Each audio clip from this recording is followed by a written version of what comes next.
Good afternoon, everybody, and thanks for inviting me to the session today, which is all about the practice and principles of doing great video-based market research. And, like many people in our industry, I'm really excited about the potential of video to better understand people's needs and observe their behaviour. And over the last 12 months at Join the Dots, we've had a real push in three main areas on video. And firstly, there's kind of collecting video at speed and scale. So what I'm effectively talking about here is collecting vox pops or talking heads in surveys. The second area is in self-ethnography. And, I don't know about your experience, but we have conducted far more projects using mobile apps this year, about 3 or 4 times more than previous years. And we're up to about 50 projects this year where we're doing sort of diary-based research where people are recording themselves. And finally, we've hired a professional filmmaker, sort of like that high-end video production, effectively filmmaking. And I think in going with the theme of today's seminar about being new but not tech, it's been great that video has had this massive influx of fantastic technology to help drive forward this push. There's some great providers out there like VoxPopMe, Indimo, Native Eye. But, for all the investment and as much as video excites me, I have to say that video also worries me. And the reason why I'm worried is because I don't want the industry really to make the same mistakes and, take all the time that it took when we transitioned from, say, face-to-face and telephone methods to go into online in the early 2000s. And I think that as an industry, we were all guilty of thinking that the new new technology meant that our work was done.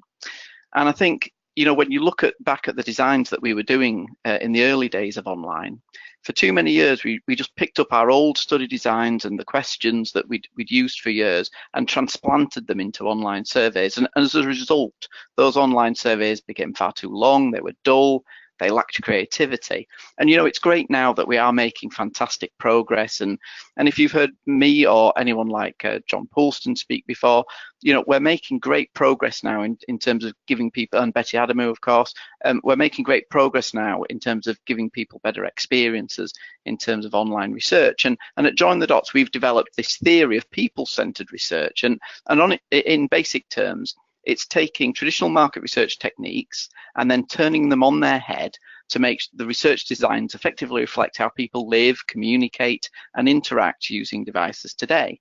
So before I get into video, just to give you an example of some of these techniques that we use so you can get an idea of the spirit of this philosophy. The first one is if you take a people-centered approach to maybe something as simple as the humble online open question, we replaced that with a tweet-based question and worked out whether, at the time, it was 140 characters. We'll have to change it to 280 characters today since Twitter just made the change. But we had to look to see whether tweets were more effective at replacing traditional opens. Another example to share with you is that we had a look at the use of rating scales and said, well, actually, could we get better responses if we just gave people a binary option of swiping, a bit like Tinder?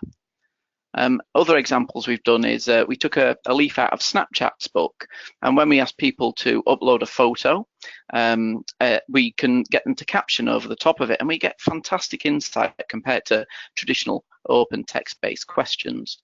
And I guess if you follow the tech industry, you'll also have seen examples like using WhatsApp chatbot type messengers. And again, we're doing experiments in that area. But, that overall philosophy of all these different types of tools is effectively looking at the mediums and devices used that people are using to communicate and seeing what market research can learn from that and adapt to those and see if we can adapt our basic principles to them.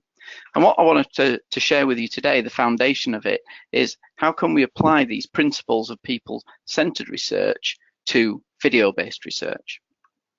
So the first step that we took at Join the Dots when we started on this philosophy of changing video is that we felt that we had to make a real commitment in terms of finding a new way of doing things.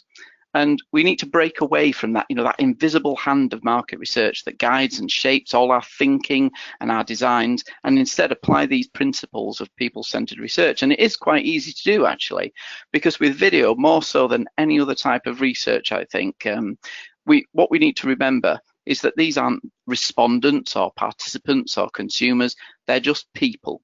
We're communicating with people that are just like you and me.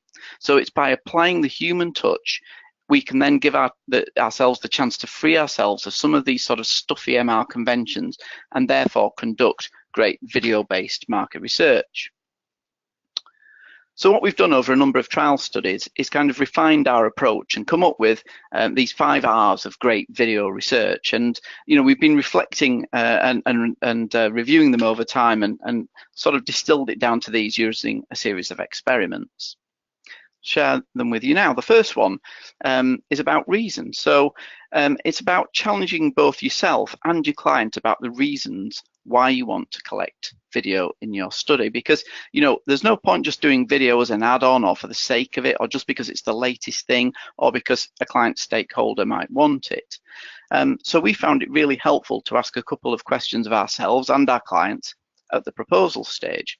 And these questions are like, are we going to use the video as a communication tool to help land the insights with more impact?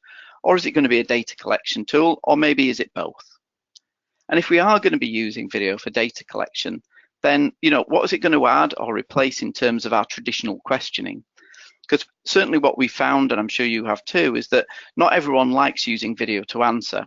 So it can be really counterproductive to replace traditional questions with videos just for the sake of it. So for example, we've had some challenges with older people, and certainly people who have been very much habituated into taking surveys. It's much harder and it is counterproductive to try and get them to do video-based responses when they're much happier going through traditional means.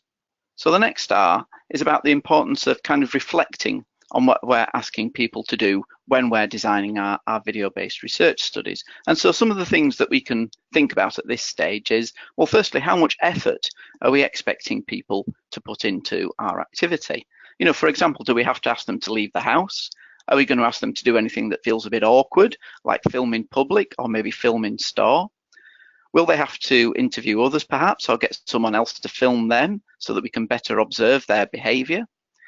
And then is kind of the nature of what we're filming, is it sensitive, and to what extent is it kind of private behavior? Because then the reward has obviously got to be fair and appropriate to what we're asking them to do, not just maybe in terms of the time and effort that it's taking, but also the level of privacy and intimacy, the level of intimacy that we're kind of invading here.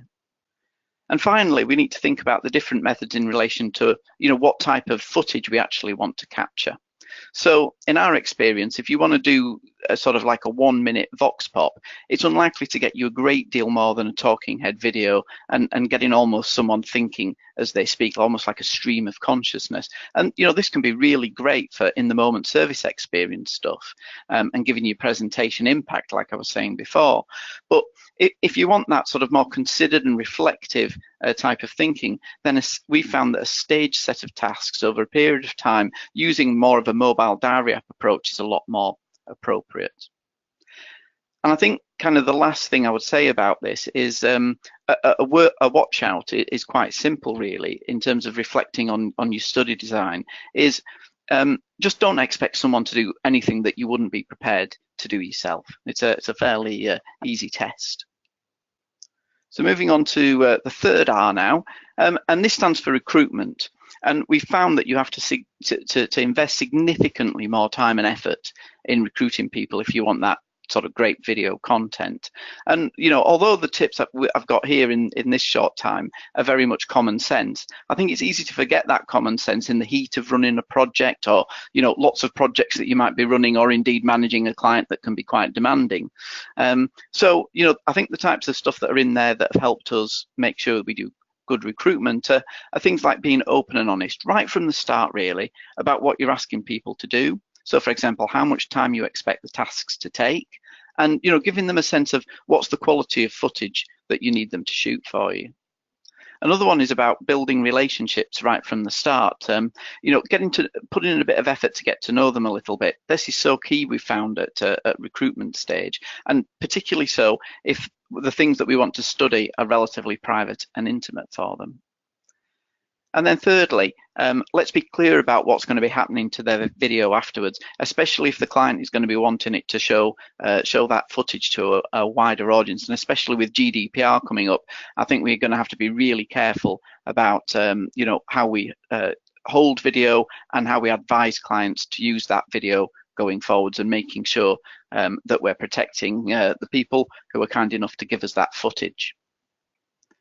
So the next R is about getting people pretty much ready for the activity.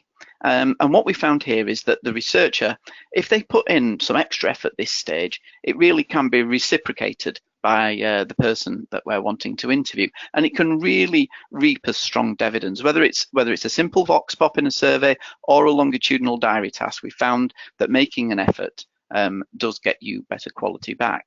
To share an example with you, we were running a survey about breakfasts, and we ran an A/B test where with the first group we just issued fairly functional instructional text-based messages in what we wanted them to do, but with the other group we bent our back a little bit more, and we told them early on in the survey that we'd be asking them to record a video. Then when it was time to do the video, first we showed them our own video, and we showed them the kind of footage we wanted, the level of detail we expected, and gave them a couple of filming tips. And we found that, not only did we get higher participation rates, but we also got significantly more and better content from this group.